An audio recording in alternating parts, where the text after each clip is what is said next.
ஜெபம் செய்வோம். எங்கள் அன்பின் பரலோக பிதாவே, கர்த்தராகிய இயேசு கிறிஸ்துவின் மூலம் மண்டையிலே வருகிறோம். தந்தையே, இந்த நாளிலே எங்களோடு கூட எங்கள் தகப்பனாகிய பரிசுத்த ஆவியானவர் தான் எங்களோடு பேச வேண்டும். நீரே அல்லாமல் வேற ஒன்றும் எங்களோடு கூட பேசக்கூடாது. எங்கள் தகப்பனாகிய நீங்க மாத்திரம்தான் பேசணும். பூமியிலே நன்மையானவைகளை, நித்திய ஜீவனுக்கு ஏதுவானவைகளையும் ஆண்டவரே, அல்லேலூயா, பரிசுத்தத்துக்கு ஏதுவானவைகளையும், சத்தியத்துக்கு ஏதுவானவைகளையும், நித்தியத்துக்கு ஏதுவானவைகளையே ஆண்டவரே எங்களுக்கு சொல்லுகிறவரும், போதிக்கிறவரும், கண்டித்து உணர்த்து நடத்துகிறவரும், நல்வழிப்படுத்தி நடத்துகிறவரும், ஆண்டவரே பரலோகத்துக்கு கொண்டு சேர்க்கிறவருமாகிய பரிசுத்த ஆவியானவராகிய எங்கள் தகப்பனே, கிறிஸ்தேசுவின் நாமத்தினாலே தந்தையே உம்மை பாதம் பணிந்து அழைக்கிறோம். இந்த வேளையிலே வருவீராக. கிறிஸ்தேசுவின் நாமத்தினாலே பாதம் பணிந்து மறுபடியுமாய் உம்மை பாதம் பணிந்து அழைக்கிறோம். தந்தையே வருவீராக. எங்களை சாஷ்டாங்கமாய் தாழ்த்தி அழைக்கிறோம். கிறிஸ்தேசுவின் நாமத்தினாலே அழைக்கிறோம். வருவீராக, வருவீராக. இவ்வேளையை தந்தையை பொறுப்படுத்திக் கொள்ளுங்க. எங்களோடு கூட பேசுங்க ஆண்டவரே.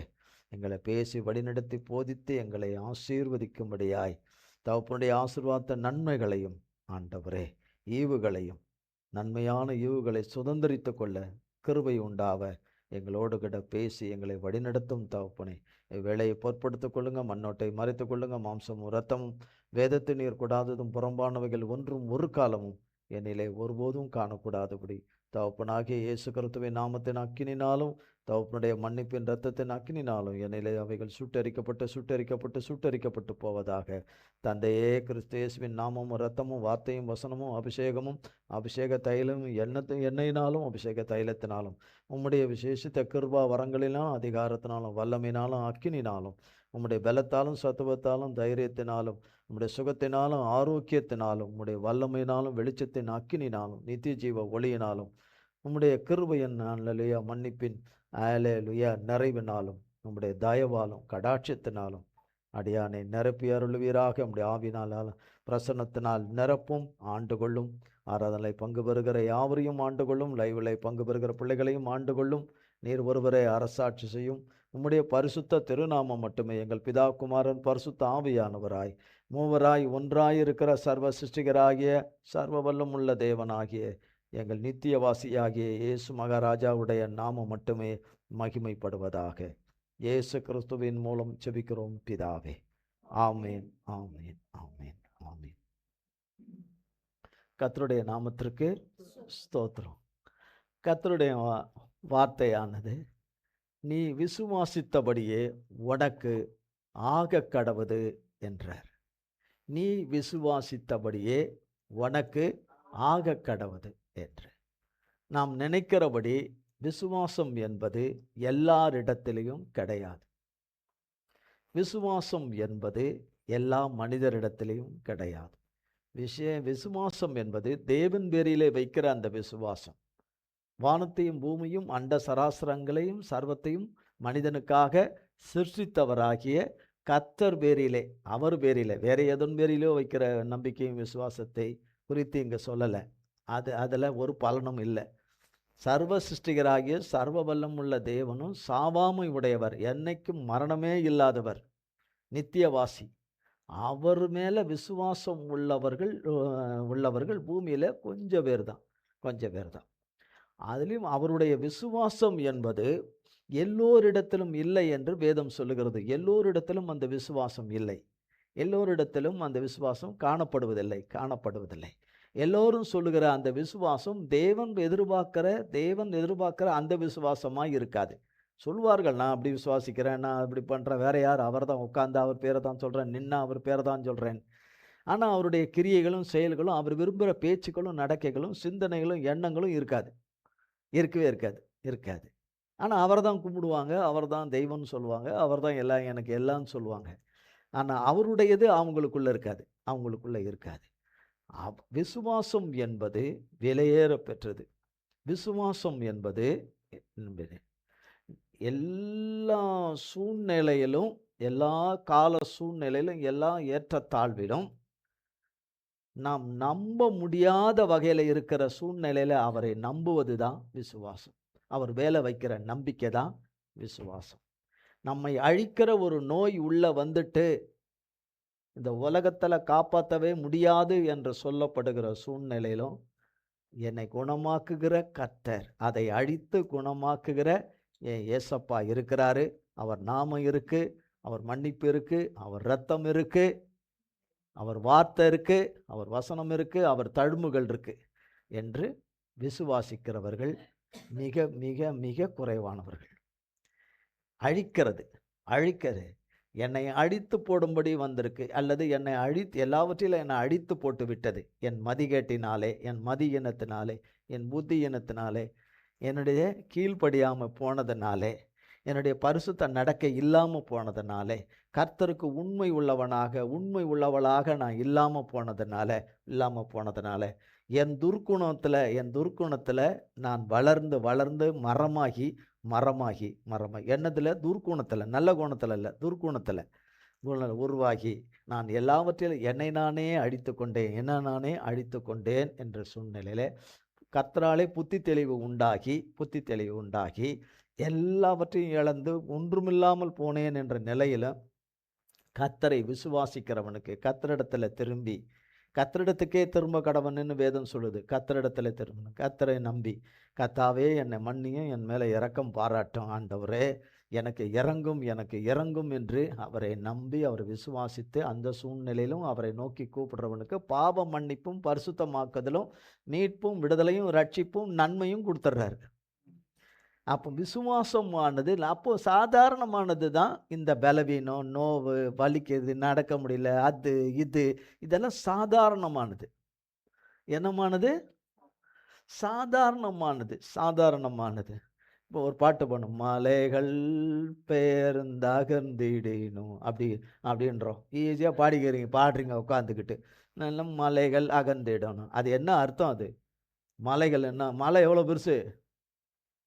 அப்படிப்பட்ட காரியங்கள்லாம் உருண்டு உங்களை விட்டு போனாலும் உன்னாலலாம் இந்த மலைகளையும் பர்வதங்களையும் உண்டாக்கி அவர்களை பெயர்த்து போடுகிறவர் தம்முடைய வார்த்தையாலே, தம்முடைய ஆவியாலே, தம்முடைய சுவாச காற்றினாலே மலைகளை அப்படி பெயர்த்து போடுகிறவர். அதை எடுத்து தராசில் எடுத்து வைக்கிறவர், கையில் பிடிச்சி மலையை தூக்குறவர். எதை? நம்மளால இவ்வளோண்டு கூழாங்கல்லே தூக்குறதுக்கு யோசிப்போம். குனியும் போது மூச்சு பிடிச்சிக்கிச்சும்போம், இடுப்பு பிடிச்சிக்கும்போம். அப்படிப்பட்ட தேவன் இப்போ மலைகள் நான் நம்பியிருக்கிற காரியங்களை என்னை கவுத்துட்டு, என்னை நம்பி இருக்கிறத என்னை ஏமாற்றிட்டு, நான் நம்பினவைகளை என்னை பட்டு, நான் நம்பின சுகம் என்னை ஏமாத்திருச்சு, நம்பின என் சரீர பலம் என்னை ஏமாத்திருச்சு, நான் நம்பின என் உடம்புல ஓடுற ரத்தம் என்னை ஏமாற்றி விட்டுருச்சு, நான் பெத்த ரத்தம் என்னை ஏமாத்திருச்சு என்று அதெல்லாம் ஒரு மலைகள். அதுபோல் மலை போல அம்மாவை நம்பினேன், மலை போல அப்பாவை நம்பினேன், மலை போல நான் குடும்பத்தாரை நம்பினேன், இன்னாரை நம்பினேன்னு எல்லாம் கவுத்து விட்டு போகிறது தான் இந்த மலைகள். அவைகளெல்லாம் மலைகள், அவைகள் பெயர்ந்து அகந்திடணும். புவி மாறினாலும், அந்த பூமி மாறினாலும் மாறிடாத தேவன் கர்த்தர். அவர் பேரில் வைக்கிற நல் நம்பிக்கையும் விசுவாசம் இதுதான். இந்த விசுவாசம் என்பது ஒரு பெரிய மின்சாரம், ஹை வோல்டேஜ். இந்த மின்சாரம் உள்ள அந்த விசுவாசம் என்கிற மின்சாரத்தை கட்டவிழ்க்கும் போது நம்மை நடக்கக்கூடாதுன்னு விரும்புகிறவனுடைய கிரியையை அதை அழிச்சிருது. நம் ஆலயத்துக்கு போகக்கூடாதபடி இருக்கிற கிரியைகளை முதல்ல அழிக்குது. ஆலயத்துக்கு போகக்கூடாதபடி நமக்குள்ளே இருந்து கிரியை செய்கிற கிரியையை முதல்ல அழிக்குது. முதல்ல எங்கே செய்யுதுன்னா அவரவருக்குள்ள இருக்கிற கேடான குணம். யாருமே கேடான குணம் இருக்குன்னு யாரும் சொல்ல போகிறதே கிடையாது. எல்லாம் நல்லவங்க தான், எல்லாரும் நல்லவங்க தான், நன்மை செய்கிறவங்க தான். அதில் எந்த சந்தேகமே இல்லைன்னு கர்த்தர் சொல்ல மாட்டார். மனுஷர் சொல்லிக்கலாம், நாமும் சொல்லிக்கலாம், நம்மளை நாமே சொல்லிக்கலாம், பெருமையாக பேசிக்கலாம், கொள்ளலாம். கர்த்தர் நம்மை பார்த்து சொல்லணும். நம்மை நாமே புகழ்ந்துகிறதும் நன்மை நாமே மேன்மை பாராட்டுகிறதுல ஒரு பிரயோஜனம் கிடையாது. கர்த்தரால் புகழப்படுபவனே உத்தமன், கர்த்தராலே புகழப்படுபவளே உத்தமி. அப்போ விசுவாசம் என்பது சாதாரணமானதே அல்ல. நீ விசுவாசிக்கிறபடியே உனக்கு ஆக கடவுது. நீ என்ன விசுவாசிக்கிற? எதை உனக்கு கர்த்தரிடத்திலிருந்து எதிர்பார்த்து விசுவாசித்துட்டு இருக்கிற? ஒவ்வொருத்தரும் நிறைய வச்சிருப்போம். என்னை உள்பட எல்லாரும் நிறைய வச்சிருப்போம். அந்த வச்சிருக்கிற காரியத்தில் கர்த்தர் நிறைவேற்றுவதற்கு அந்த விசுவாசத்தை சோதிப்பார். அந்த விசுவாசத்தை பரிசிப்பார். அந்த விசுவாசத்தை புடமிடுவார். அந்த விசுவாசத்தை புடமிடுவார். கோல்டு போல எல்லாம் முலாம் பூசினதை கொண்டு வந்து வச்சுட்டு பியூர் கோல்டுன்னு சொல்லி ஏமாத்துறதுக்கு கர்த்தர் ஏமாறுறவர் இல்லை. அதை எடுத்து அக்கினியில் போட்டுருவார். போட்ட உடனே என்ன தெரிஞ்சிடும்? தங்கமெல்லாம் பூசுனது தெரிஞ்சிருமா இல்லையா? மேலே பூசுனது, மேலே ஏசாமி பேரை வச்சு பூசி இருக்கிற கோல்டு மாதிரி பூசிக்கிறது அது அக்கினியில் அது வெளிச்சத்துக்கு வந்துடும். அது உண்மை இல்லாதது, அது போலி என்று, போலி விசுவாசம், போலி தேவன் நம்பிக்கை, சந்தர்ப்பத்துக்காக தேவனை விசுவாசிக்கிறேன் என்று சொல்லுகிற வார்த்தைகள் அப்படி என்று. அவர் மனிதன் அல்ல, மனமாறி போகிறதுக்கும். அவர் மனிதன் அல்ல, மனுஷனை ஏமாற்றுவதற்கும் மனிதன் அல்ல. அவர் மனிதன் அல்ல, பொய் சொல்றதுக்கு மனிதன் அல்ல. அவர்கிட்ட இல்லாதது எதுவுமே இல்லை. நம்மகிட்ட எதுவுமே இல்லை, ஆனால் எல்லாம் இருக்குன்னு சொல்றவங்க. நம்மகிட்ட எதுவுமே இல்லை, ஆனால் எல்லாமே இருக்கிறதா சொல்றவங்க. இன்னும் சொல்ல போனால் எல்லாம் இருக்குன்னு பீத்திக்கிறவங்க. எல்லாமே இருக்குதுன்னு பீத்திக்கிறவங்க. ஆனால் அவர் எல்லாமே இருந்து எல்லா நிறைவும் இருக்கிறவர். ஒருபோதும் அந்த நிறைவிலிருந்து தான் ஜனத்துக்கு, மக்களுக்கு, இந்த பூமியின் மக்களுக்கு அவர் கொடுக்கறதுல குறைஞ்சு போகாதவர். தம்முடைய வல்லமையில், மகத்துவத்தில், அன்பில், மன்னிக்கிறதுல, இரக்கத்தில், கிருபையில், தயவில், கருணையில், கடாட்சத்தில், அவர் ஆசீர்வாதத்தில், நன்மை செய்கிறதுல, அவர் எதுலேயுமே அவர் சோர்ந்து போகாதவர், குறைஞ்சும் போகாதவர்.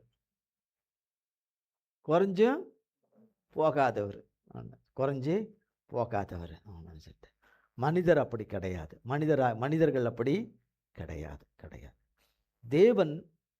தேவனோடு மனிதன் மனிதனை ஒப்பிடக்கூடாது.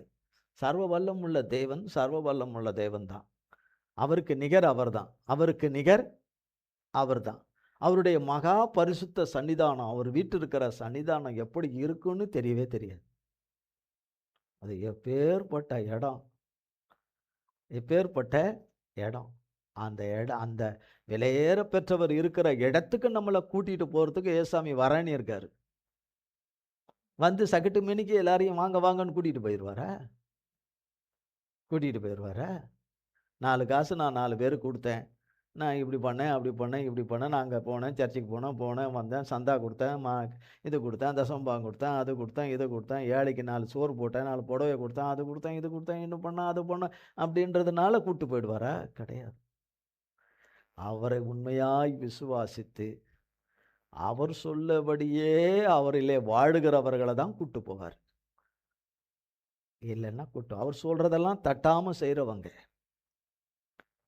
இந்த உலகத்தின் மனுஷன் மேல நம்பிக்கை வைக்காம, உலகத்தில் உள்ளவைகள் மேல நம்பிக்கை வைக்காம, கர்த்தரையே தன் நம்பிக்கையாய் கொண்டிருக்கிற பிள்ளைகளை தான் கூட்டு போவார். மற்றவங்களாம் கைவிடப்பட்டவங்கள தான் இருப்பாங்க. அது நிலைமை ரொம்ப மோசம் இருப்பாங்க. நீ விசுவாசித்தபடியே உனக்கு ஆக கடவது என்றார். எபிரேயர் 10ஆம் அதிகாரம் 38ஆம் வசனம். எபிரேயர்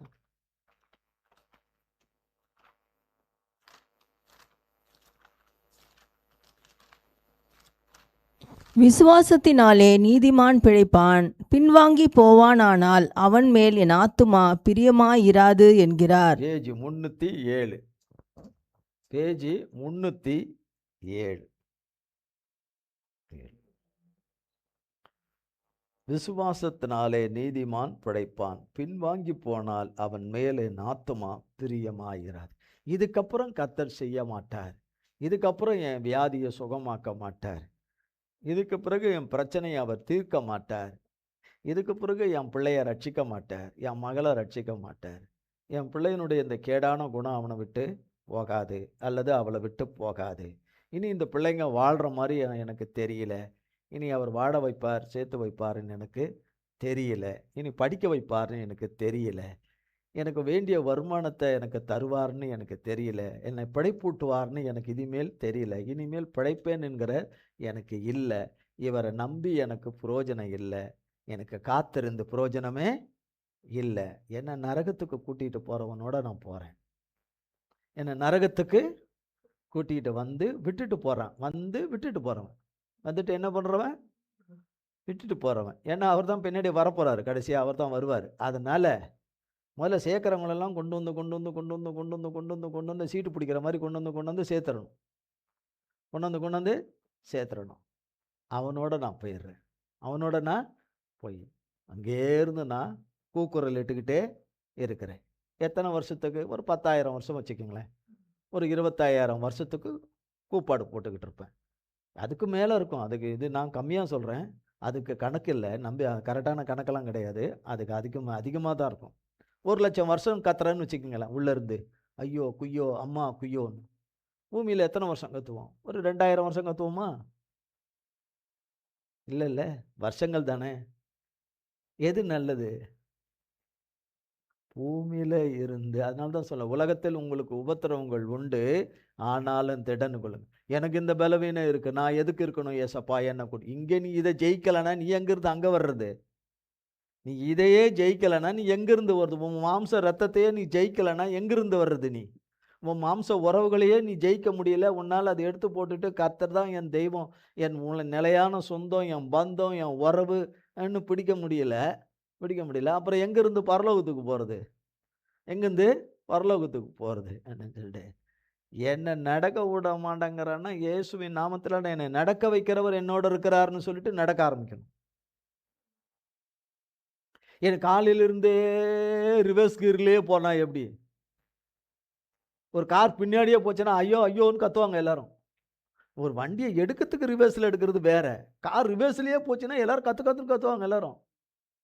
அடிடா புடிடான்னு காருக்குள்ளே இருக்கணும், பிடிச்சி வெளியே ஈடான்னு என்ன பண்ணிவிடுவாங்க? வரவனை போகிறவனெலாம் அந்த வண்டி சேதாரப்படுத்திடும் மனுஷனை. முன்னாடி போகிற இப்போ ஜனங்கள்லாம் நீங்கள் காலையில் எழுந்திரிச்சு பின்னாடியே போகிறவங்களுக்கு நிறைய பேர் பின்னாடி போயிட்டு இருந்தால் நீங்கள் பார்த்தீங்கன்னா உங்களுக்கு மயக்கம் வருமா வராதா? என்ன ஆச்சு? ஏதோ ஃபங்க்ஷன் வச்சுருக்கானுங்களா, ஏதாவது போட்டி கீட்டி வச்சுருக்கானுங்களா, பின்னாடி பக்கமாகவே போகிறானு. அப்போ ரிவர்ஸில் போகிறது யார் செய்கிறா? காலையில் எழுந்திரிச்சானு ரிவர்ஸ்லேயே நடக்க வைக்கிறான்னு அவனை சொல்கிறதுக்காகத்தான் நம்மளை சொல்ல வச்சுருக்கிறாரு. இல்லை, என்னை முன்னாடி போக வைக்க முடியாதபடி இருந்தாலும் இன்னொரு நேரம் வரும்போது என்னை முன்னாடி போக வச்சுருவார். எனக்கு முன்னே போகிறவர் என்னை முன்னாடி போக வைப்பார். என்னை பின்னாடி இருந்து என்னை நடத்துகிறவரும் என்னை காத்து என்னை முன்னே போகும்படி செய்திருவார். என்னை பின்தங்கி இருக்கிற என்னை முன்னணைக்கு வரும்படி செய்திருவார். எனக்காக முன்னணியில் எனக்காக அங்கே மாட்டுக்கொட்டாயில் படுத்தவர் என்னை முன்னணியில் கொண்டு வருவார். எங்கே படுத்திருந்தார்? மாட்டுக்கொட்டாயில். ஏசப்பா எங்கே இருந்தார் நமக்காக? எங்கே பிறந்தார்? மாட்டுக்கொட்டாயில். இப்போ நம்ம எங்கே பிறந்தோன்னு சொன்னால் சொல்கிறோமா? கிடையாது. அப்போலோ பிறந்ததுக்கு ஆப்ரேஷன் இல்லை, ஆனால் சொல்கிறது எங்கே சொல்லுவோம்? ஆனால் எங்கே ஏசப்பா எங்கே பிறந்தாரு? மாட்டுக்கொட்டாயில். உங்கள் பிள்ளை எங்கே பிறந்தது? மாட்டுக்கொட்டாயில் இல்லை, ஆட்டுக்கொட்டாயில் பிறந்திருந்தாலும் சொல்ல மாட்டீங்க. ஏன்? ஏசப்பா பிறந்தது மட்டும் நல்லா சொல்கிறது. ஆனால் தாங்க எங்கே பிறந்தோன்றது என்ன பண்ணுறது இல்லை? அசிங்கம், கேவலம், தப்பாக நினைப்பாங்க. என்ன நினைப்பாங்க? தப்பா. ஏசப்பா சொல்கிறதில்ல தப்பு இல்லை. மாட்டுக்கொட்டாயில் பிறந்தார், அங்கே நல்ல வாசனை வீசுகிற இடத்துல எனக்காக பிறந்தார்னு சொல்கிறதில்ல தப்பு இல்லை. நான் பிறந்தேன்னு மட்டும் சொல்லிடக்கூடாது. நான் அந்த அரண்மனைக்கு பக்கத்தில் இருக்க வீட்டில் பிறந்தேன். நல்ல வேலை அரண்மனையில் பிறந்தேன்னு சொல்லாமல் அப்போ கர்த்தராகிய தேவன் எங்கே அதை மேற்கொண்டாதானே? மேற்கொண்டு கர்த்தருடைய நாமத்தினாலே, நம்மளா மேற்கொள்ள முடியாது, கர்த்தருடைய நாமத்தினாலே, அவர் வார்த்தையான சத்திய வசனத்தினாலே, அவர் சாட்சியின் இரத்தத்தினால தான் வர முடியும்னு வேத வசனம் சொல்லுதுன்னு எல்லாம் சொல்றது. ஆனா என்ன பின்னாடி இழுக்கிறான்னு சொன்னா, இழுக்கிறவன வெட்டுறதுக்கு தான் கர்த்தர் பட்டயத்த குடுத்திருக்கிறார். அவர் நாமம், அவர் ரத்தம், அவர் வார்த்தை பட்டயத்த குடுத்திருக்கிறார். இந்த 3ம் எனக்கு குடுத்திருக்கிறார். 3 யூஸ் ஆவலையே. அது யூஸ் ஆவுறது. ஆனா நம்ம யூஸ் பண்ண விடலையே. அவர் நாமத்த யூஸ் பண்ண விடல. அவர் வார்த்தைய யூஸ் பண்ண விடல. அவர் ரத்தத்த 3 பட்டயத்த எடுத்து யூஸ் பண்ணவே விடல. சொல்றது என்ன சொல்றோம்? 3 பட்டயத்த சொல்லிர்றோம். கை தூக்க சொன்னா கை தூக்கிர்றோம். சொன்னா என்ன சொல்லிர்றோம். 15 நாள் கழிச்சு எக்ஸாம்னா சொன்னவங்களுக்கே ஞாபகம் இருக்காது. அட விடுங்கடான்னு கடந்து போயிர்றோம். இல்லன்னா ஒரு நம்பிக்கை இருக்கும். கேட்க மாட்டாங்க. அப்படியே கேட்டாலும் என்ன பண்ணிட முடியும்? ஒண்ணும் பண்ண முடியாது. 2 திட்டு திட்டுவாங்க அவ்வளோதான் முடிஞ்சு போச்சு அப்படின்னு. தேவனுக்கும் நஷ்டம் இல்ல. சொல்றவங்களுக்கும் நஷ்டம் இல்ல. கேட்டு அதன்படி செய்யாத போறவங்களுக்கு தான் நஷ்டம். கேட்டு செய்யாதவங்களுக்கு தான் நஷ்டம். கர்த்தர் படம் முடிச்சிட்டார். படம் முடிச்சான்னா நிறைய படத்தை வச்சுக்கிட்டோம். நமக்கு என்ன இருக்குது? கேமரா அவர்கிட்ட இருந்தா இருந்துக்கிட்டோம் அப்படின்னு.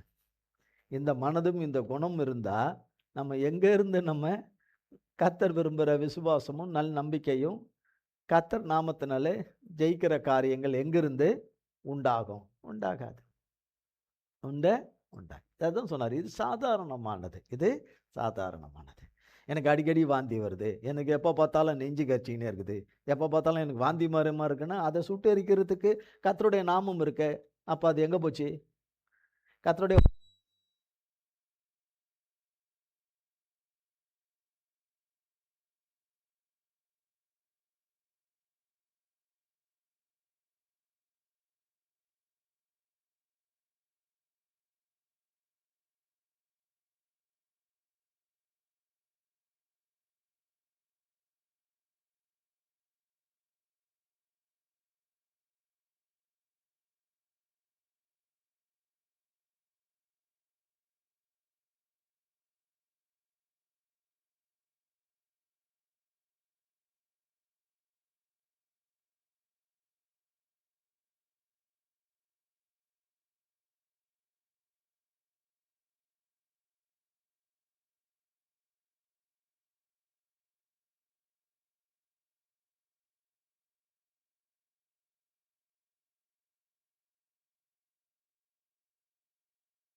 மாட்டாதான்.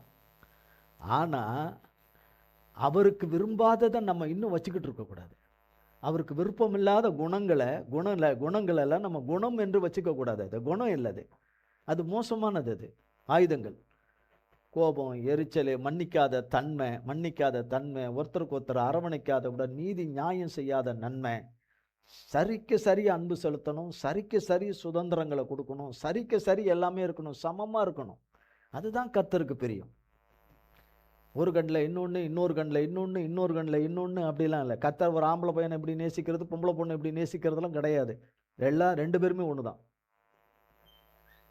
ஒரு நாளும் ஆமேன்னு வராது. ஏன்னா வேர்லேருந்து உச்சி வரைக்கும் அப்படி இருக்கிறதுனால அப்படி இருக்குது. ஆமேன் வராது.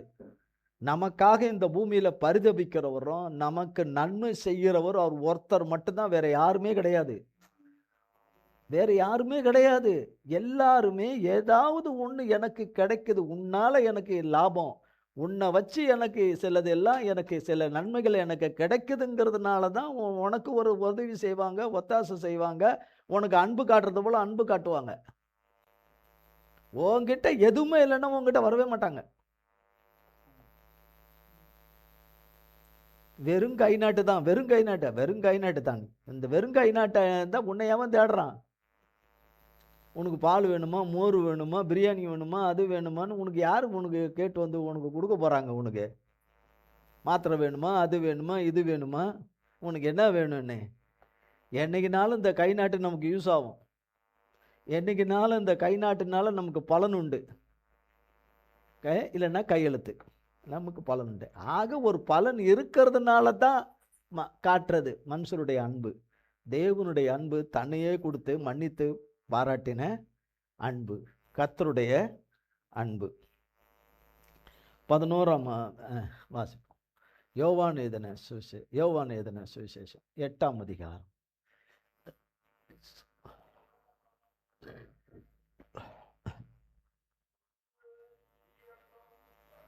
யோவான் 8ஆம் அதிகாரம். எடுத்தாச்சா? 8ஆம் அதிகாரம் 31, 32.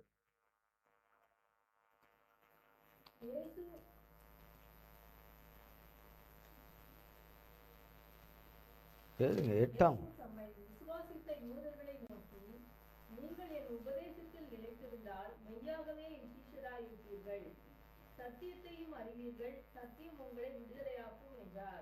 இயேசு தம்மை விசுவாசித்த யூதர்களை நோக்கி, நீங்கள் என் உபதேசத்திலே நிலைத்திருந்தால் மெய்யாகவே சீஷராய் இருப்பீர்கள். சீஷராய் இருப்பீர்கள், சத்தியத்தை அறிவீர்கள், சத்தியம் உங்களை விடுதலையாக்கும். ஏசப்பா அவருடைய வார்த்தையை நமக்கு கொடுத்துருக்கிறார், அவருடைய வசனத்தை நமக்கு கொடுத்துருக்கிறார். லூக்கா 10:19 கொடுத்தார். இந்த சர்ப்பங்களையும் தேள்களையும் இதெல்லாம் நம்ம எல்லாம் சொல்கிறோம். அப்போ அந்த சர்ப்பம் எது? அந்த தேர். என்கிட்ட இருக்கிற தப்பான குணம், கேடான குணம், என்கிட்ட இருக்கிற கர்த்தரில் இல்லாத அந்த குணம், கர்த்தரில் இல்லாத அந்த எண்ணம், அந்த யோசனை, அந்த யோசனை மனிதனுடையது. ரொம்ப சிம்பிளாக சொல்கிறோம் பாருங்க. ஒரு மனிதன் சாதாரணமான ஒரு சட்டையை போட்டிருக்கான்னு வச்சுங்களேன். ஒருத்தர் கொஞ்ச காலமாக அந்த சட்டையை பார்க்குறாங்கன்னு வச்சுங்க. கொஞ்ச நாள் கழித்த பிறகு அந்த மனிதனுடைய சட்டை வேறு விதமாக மாறுதுன்னு வச்சுங்களேன். எப்படி இந்த சட்டை வந்துச்சு? எப்படி என்னதான் வந்தது அந்த மனிதனுக்கு? சொல்லுங்களேன். சட்டை என்னது? அது எவ்வளோ விலை இருக்கும்? 1000 ரூபா இருக்கும், இல்லை 1000 கணக்கில் தான் இருக்கும் சட்டை. அதையே மனிதனால் என்ன பண்ண முடியல. ஆனால் அந்த மனிதன் இந்த சொல்கிற மனிதரே அப்படி பார்க்கறது இல்லை. அப்போ ஒரு மனிதனுக்குள்ள வெளியரங்கமான சில மாற்றங்கள் வந்தாலே இது எங்கிருந்து வந்ததுன்னு பார்க்குறாங்க. அப்போ உள்ளான மனிதனுக்குள்ள வருகிற மாற்றங்கள் எல்லாம் அவன் பேசுறதுல நடக்கிறதுல தான் தெரியும். நடக்கிறதுல தான் தெரியும். பேசுறதுல நடக்கிறதுல தான் தெரியும். வசனம் சொல்லுகிறது வேதத்தில், ஒரு பிள்ளையினுடைய வழிகள் செம்மையா என்றால் அவனுடைய நடக்கையில் தெரிய வரும்னு, அவனுடைய நடக்கையில் விளங்கும்னு வேதவசனம் சொல்லுகிறது. நடக்கையில் தெரிய வரும் என்று சொல்லி. அப்படி இருக்கும்போது அவருக்கு பிரியமில்லாததை நம்ம விட்டு எடுப்பது நமக்கு ஒரு விடுதலை. அப்போ வியாதி நம்மளிடத்துல இருப்பது கர்த்தருடைய விருப்பம் அல்ல. சிலருக்கு முள்ளு மாதிரி சிலது வச்சிருப்பார், தன்னை உயர்த்தாதபடி, அது வேற. அதை தவிர்த்து மற்றதெல்லாம் கர்த்தர் பிசாசினால் வந்த வியாதிகளை கர்த்தர் சுகமாக்க தான் விரும்புகிறார். கர்த்தர் சுகமாக்க தான் விரும்புகிறார். அந்த பலவீனத்திலிருந்து விடுதலையாகத்தான் கர்த்தர் என்ன செய்கிறார்? விரும்புகிறார். அதனால தான் சொன்னார், சத்தியத்தை அறிவீர்கள், சத்தியம் உங்களை விடுதலையாக்கும் என்றார். சத்தியத்தை அறிவிங்க. இந்த சத்தியம் நாம் நடக்கணும், கொள்ளணும், கர்த்தருடைய நவமான வார்த்தைகளை பேசணும், கர்த்தருக்கு பிரியமான காரியத்தையே செய்யணும். இந்த உலகத்தில் நான் நன்மை செய்கிறவளாகவே இருக்கணும், நன்மை செய்கிறவனாகவே இருக்கணும். எனக்கு உரியவங்களே என்னுடையவர்களுக்கே நான் நன்மை செய்யலைன்னா மற்றவங்களுக்கு எங்கேருந்து நன்மை செய்ய போகிறேன்? வேதம் சொல்லுகிறது, உங்களுக்கு உரியவர்களுக்கே நீங்கள் நன்மை செஞ்சுக்கிட்டு இருந்தீங்கன்னா எப்படி? தேவன் அதை விரும்பலை. அந்த நன்மையை திருப்பி செலுத்த முடியாதவங்களுக்கு தான் இந்த நன்மையை செய்யணும்பார். திருப்பி அவங்க செலுத்த முடியாது, அவங்க திருப்பி செலுத்த முடியாது, செலுத்த மாட்டாங்க, செலுத்தக்கூடாது. அவங்களுக்கு தான் நீ இந்த நன்மைகளை அதிகமாக செய்யணும்னு சொல்வார். அந்த நன்மைகளை ஒரு வீட்டுக்கு போகிறீங்க, நீங்கள் நல்லா உங்களுக்கு நல்ல சாப்பாடு கீப்பாடு, கறி, மீன், அது இதுன்னு கூட உங்களால் என்ன பண்ண முடியல, எந்திரிக்கவே முடியல. உங்களை தூக்கி தான் விட்டாங்க, தூக்கி விட்டு கை கழுவ கூப்பிட்டு போனாங்க. ஏன்னா அவ்வளோ சாப்பிட்டுட்டீங்க நீங்கள். மனசெல்லாம் நிறைஞ்சு போச்சு உங்களுக்கு. வயிறு நிறைஞ்சிச்சு. அதனால் மனசு என்ன ஆயிடுச்சு? நிறைஞ்சிருச்சு. இன்னொரு நாள் அவங்கள கூப்பிட்டு வந்து அவங்களுக்கு என்ன செய்திடணும்? இதே மாதிரி இதை விட இன்னும் அதிகமாக செய்யணும் அப்படின்னு செஞ்சு அந்த கணக்கு முடிஞ்சு போச்சு. அது கர்த்தருக்கு பிரியம் கிடையாது. அது கர்த்தருக்கு பிரியம் கிடையாது. நல்லா நீங்கள் சாப்பிட வச்சு உங்களுக்கு திருப்பி செலுத்தாதவங்களுக்கு, இதெல்லாம் திருப்பி செலுத்தாதவங்களுக்கு நீங்கள் செய்தாதான் நன்மை. ஆமென். வராது. ஆமென். வராது. ஏன்னா நம்ம செய்ய போகிறது கிடையாது. வராது. அப்போ பாருங்க, யோவான் 8ஆம் அதிகாரம் 45, 46. நான் உங்களுக்கு சத்தியத்தை சொல்லுகிறபடியினாலே நீங்கள் என்னை விசுவாசிக்கிறதில்லை. என்னிடத்தில் பாவம் உண்டென்று உங்களில் யார் என்னை குற்றப்படுத்தக்கூடும்? நான் சத்தியத்தை சொல்லியிருக்க நீங்கள் ஏன் என்னை விசுவாசிக்கிறதில்லை? நீங்கள் ஏன் விசுவாசிக்கல கேட்குறாரு. நம்ம என்ன யாருக்கோ பேசுகிறாரு கர்த்தர். அன்றைக்கி வந்திருக்காங்களே அவங்களுக்கு தான் பேசுகிறாரு. இல்லை லேட்டாக வந்தாங்களே அவங்களுக்கு தான் பேசியிருக்கிறேன். முன்னாடி சீக்கிரம் வந்துட்டாங்களே அவங்களுக்கு தான் கர்த்தர் பேசுகிறார். பின்னாடி இருக்கிறாங்களே அவங்களுக்கு தான் பேசுகிறார். நான் வந்தது எதுக்கு? ஹோட்டலில் சாப்பிட வந்துட்டு அவங்க இட்லி சாப்பிட்டுருக்குறாங்க, இவங்க தோசை சாப்பிட்டுருக்குறாங்க, இவங்க பொங்கல் ஆர்டர் பண்ணி சாப்பிட்டுன்னு இருக்கிறாங்க. அந்த ஆள் என்ன வெறும் காப்பி மட்டும் தான் குடிச்சுன்னு இருக்கிறான். அந்த ஆள் இவங்க என்ன பண்ணலை? அங்கே சர்வர் கூப்பிட்டு சொல்கிறான் மேனேஜர்கிட்ட, அங்கே ஒரு லூசு ஒன்று வந்துருக்குது கிறுக்கு, வந்துக்கிட்டு எல்லாரையும் வேடிக்கை பார்த்து எதுக்கு இங்கே வந்துச்சுன்னு வெளியே தள்ளுங்கன்னு. வேறு யாருக்கோ சீட்டுக்கு காத்துட்ருக்கவங்க சாப்பிட்றவங்களுக்கு இடம் கொடுக்கறதுக்கு மேலே இது வெளியே தள்ளுங்கன்னு. ஹோட்டலுக்கு வந்துட்டு சாப்பிட வந்துட்டு சாப்பிட்றவங்கள பார்த்துட்டு இருந்தா எப்படி சாப்பிட்ற? அந்த மாதிரி தான் இது. நான் உங்களுக்கு சத்தியத்தை சொல்லுகிறதுனாலே நீங்கள் என்னை என்ன செய்யலை? விசுவாசிக்கவில்லை. நீங்கள் என்னை விசுவாசிக்கவில்லை. நான் உங்களுக்கு சத்தியத்தை சொல்லுகிறதுனாலே நீங்கள் என்னை விசுவாசிக்கவில்லை. என்னிடத்தில் பாவம் உண்டென்று உங்களில் யார் என்னை குற்றப்படுத்தக்கூடும்? இன்னைக்கு பார்க்குறோம், கர்த்தரையே குற்றப்படுத்துகிறாங்க. கர்த்தரே என்ன செய்கிறாங்க? குற்றப்படுத்துகிறாங்க. கர்த்தரே என்ன செய்கிறாங்க? அவர் தான் என் வாழ்க்கையில் தப்பு பண்ணிட்டார், அவர் தான் என் வாழ்க்கையில் தவறு செஞ்சிட்டார். பாவமே இல்லாதவர், அப்பழுக்கற்றவர், உத்தமர், நீதிபரர், சத்தியவரன், அன்புள்ளவர், கிருபை உள்ளவர், மன்னிக்கிறதுல தயபெருத்தவர், தன்னையே ஜீவபலியாய் கொடுத்தவர் சொல்லிட்டு அடுத்து பாருங்க, யோவான் 10ஆம் அதிகாரம், யோவானில் 11ஆம் அதிகாரம் 25, 40. இயேசு அவளை நோக்கி, நானே உயிர்த்தெழுதலும் ஜீவனுமாயிருக்கிறேன். என்னை விசுவாசிக்கிறவன் மரித்தாலும் பிழைப்பான்.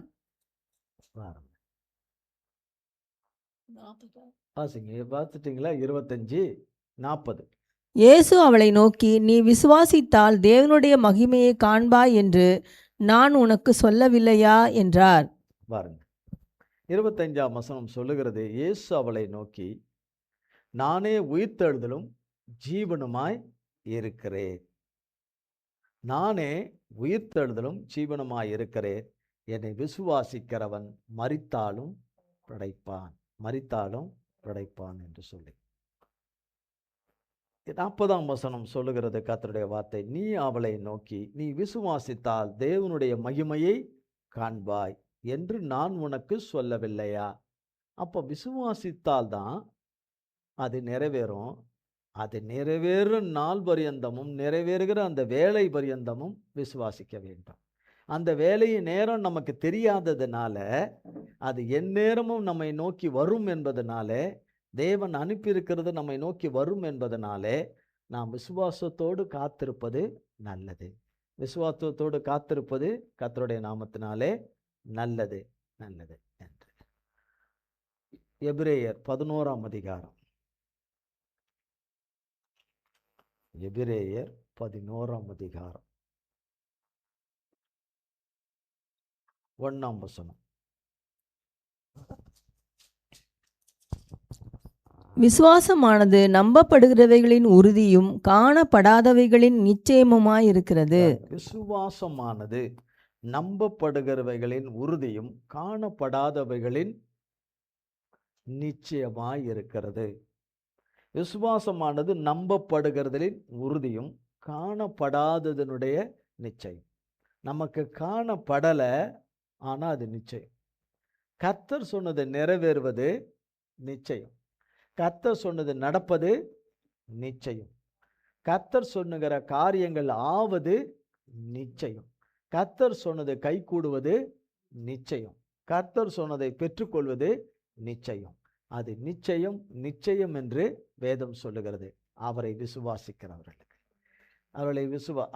அவரை விசுவாசிக்கிறவர்களுக்கு மாத்திரமே இவைகள் நடந்தேறும் என்று வேதம் சொல்லுகிறது. இவைகள்லாம் நடந்தேறும் என்று. ரோமர் 10ஆம் அதிகாரம். ரோமர் 10ஆம் அதிகாரம்.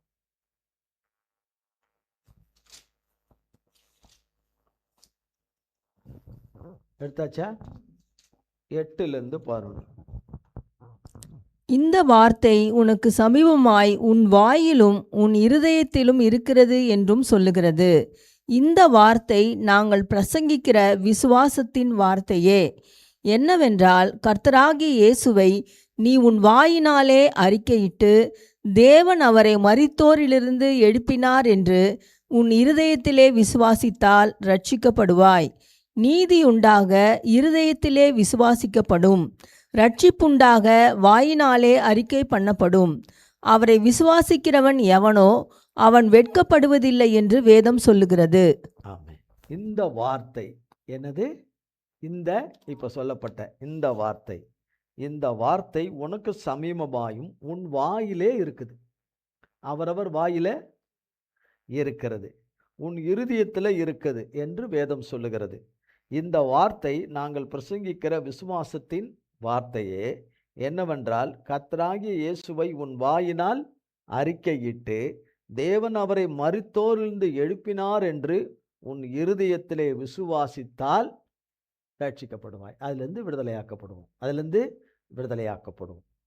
நீதி உண்டாக இருதயத்தில் விசுவாசிக்கப்படும், ரட்சிப்புண்டாக வாயினாலே அறிக்கை செய்யப்படும். அவரை விசுவாசிக்கிறவன் எவனோ அவன் வெட்கப்படுவதில்லை என்று வேதம் சொல்லுகிறது. வெட்கப்படுவதில்லை. நீ விசுவாசித்தபடியே உனக்கு ஆக கடவது என்றார். நீ விசுவாசித்தபடியே. அவரவர் தேவனை எப்படி விசுவாசிக்கிறோம் என்பது தேவனுக்கும் அவர்களுக்கு தான் வெளிச்சம். ஆமென், வெளிச்சம். ஆனால் நாம் தேவனுடைய பிள்ளைகளாய் உருவாகி தேவனுக்கு ஏற்ற விருப்பம் உள்ள பிள்ளைகளாய், அந்த அவர் விருப்பத்தின்படி செய்கிறவர்களாய், அவருடைய செய்கைகளாக நம்ம இருக்கிறதுக்கு பிசாசு விடாதபடி நம்மை துரத்தி கொண்டு நமக்கு பல இடைஞ்சல்களை, இடையூறுகளை, உபத்திரவங்களை கொடுத்தாலும் கர்த்தர் அதையெல்லாம் அழித்து கர்த்தரை நம்புகிறவர்களுக்கு, விசுவாசிக்கிறவர்களுக்கு அதை அழித்து கர்த்தர் அவர்களுக்கு வைத்ததை அடைந்து கொள்ளும்படி, சுதந்திரித்து கொள்ளும்படி, பெற்றுக்கொள்ளும்படி செய்வார். ஆமென். நீ விரும்புகிறபடி உனக்கு ஆக கடவுது என்றார். அந்நேரமே அவள் சொத்தமானாள். அந்நேரமே அவன் விடுதலையானான். அந்நேரமே அவனுக்குள்ள இருந்த அசுத்தாவி அவனை விட்டு புறப்பட்டு போயிற்று. அவனை விட்டு பொல்லாத ஆவி அவனை விட்டு போயிற்று. அவனை விட்டு அந்த பலவீனமான ஆவி அவனை விட்டு போயிற்று. அவன் அந்த நேரமே அந்த நொடியே அவன் சுகமானான். நீ விசுவாசித்தபடியே உனக்கு ஆக கடவுது என்றார். அப்போ நாம் பெற்றுக்கொள்ளாத சூழ்நிலையில் பல காரியங்களை நாம் இருந்தாலும் கர்த்தருடைய நாமத்தினாலே அவரை விசுவாசிக்கிறவர்களுக்கு அவர் சொல்லியிருக்கிற வார்த்தை, நீ விசுவாசித்தபடியே உனக்கு ஆக கடவுது என்றார். கர்த்தர் இந்த வார்த்தையை இந்நாளிலே நமக்கு ஒவ்வொருவருக்கும் பல கோடி மடங்காய் ஆசீர்வதிப்பாராக. ஆமென், ஆசீர்வதிப்பாராக. நீ விசுவாசித்தபடியே உனக்கு சுகம் உண்டாகும். நீ விசுவாசித்தபடியே உனக்கு ஞானம் கிடைக்கும். நீ விசுவாசித்தபடியே பிரச்சனையிலிருந்து நீங்களாகாய். நீ விசுவாசித்தபடியே சத்துருவின் கிரியிலிருந்து கர்த்தருடைய நாமத்தினாலே விடுதலையாவாய் என்று கர்த்தருடைய வார்த்தை சொன்னபடியே கர்த்தர் செய்து, அவரை விசுவாசிக்கிறவர்களுக்கு செய்து தம்முடைய நாமத்தை மகிமைப்படுத்துவார். கர்த்தர் இந்த வார்த்தையை நாம் ஒவ்வொருவருக்கும் ஆசீர்வதிப்பாராக. ஜெபம் செய்வோம். எங்கள் அன்பின் பரலோக பிதாவே, கர்த்தராகிய இயேசு கிறிஸ்துவின் மூலம் மண்டையிலே வருகிறோம். ஆண்டவரே, கிருபை கூர்ந்து, தயவு கூர்ந்து ஆண்டவரே பேரன்பு கூர்ந்து ஆண்டவரே ஆலே லூயா உம்முடைய கிருபையின் அன்பினாலே உம்முடைய சத்துவத்தினாலே ஆண்டவரே இந்நாளிலே உம்முடைய தெய்வீக பிரசன்னத்திலே காணப்படவும் ஆண்டவரே உம்முடைய வார்த்தை என்னும் ஆகாரத்தை உட்கொள்ளவும் பெற்றுக்கொள்ளவும் உம்முடைய தெய்வீகமான இந்த நேரத்துக்காக கோடி கோடி கோடி கோடி கோடி கோடி ஸ்தோத்திரம். உம்முடைய பரிசுத்த சன்னிதானத்திலே உம்முடைய பிள்ளைகள் காணப்படவும் ஆண்டவரே நன்றி செலுத்தவும் உமக்கு ஸ்தோத்திரம் சொல்லவும் ஸ்தோத்திரத்தை ஏறெடுக்கவும் நன்றி சொல்லவும் ஆண்டவரே வந்த பிள்ளைகள் ஒவ்வொருவரையும் ஆசீர்வதிப்பீராக. லைவில் இணைந்த பிள்ளைகள் யாவரையும் ஆசீர்வதிப்பீராக. ஆண்டவரே பிறந்த மாதத்தையும் ஒவ்வொரு நாளையும் ஆசீர்வதித்து கொடுப்பீராக. உன்னதமானவருடைய கரத்திலே மகிமையான விடுதலைகளையும் ரட்சிப்பையும் ரட்சணத்தை பெற்று கர்த்தர் உண்மை உள்ளவர், நல்லவர், வல்லவர், கைவிடாதவர், வாக்குமாறாத தேவன் என்பதை ருசிக்க கர்த்தாவே ஒவ்வொருவருக்கும் கிருபை செய்யும். உம்முடைய கல்வாரி இரத்தத்துக்குள்ளே எங்கள் அத்தனை பேரையும் உம்முடைய செட்டையின் மறைவுக்குள்ளே எங்கள் அடைக்கலமாகிய உமக்குள்ளே எங்கள் அடைக்கல பட்டணமாகிய உமக்குள்ளே அநாதி தேவனே நீரே எங்கள் அடைக்கலம். உம்முடைய நித்திய பயங்கள் எங்களுக்கு ஆதாரமாக இருக்கிறபடியினால் உமது கரத்துக்குள்ளே எங்களை உம்முடைய அடைக்கலத்துக்குள்ளே ஒப்பு கொடுக்கிறோம். மூடி காத்து கொள்ளும். ஆலே லூயா. உமது கரத்தில் எங்களை ஒப்பு கொடுக்கிறோம். இயேசு கிறிஸ்துவின் மூலம் ஜெபிக்கிறோம் பிதாவே. ஆமேன் ஆமேன் ஆமேன். என் ஆத்துமாவே கர்த்தரை ஸ்தோத்திரி, என் முழு உள்ளமே பரிசுத்த நாமத்தை ஸ்தோத்திரி. என் ஆத்துமாவே கர்த்தரை ஸ்தோத்திரி, கர்த்தர் செய்த சகல உபகாரங்களை மறவாதே.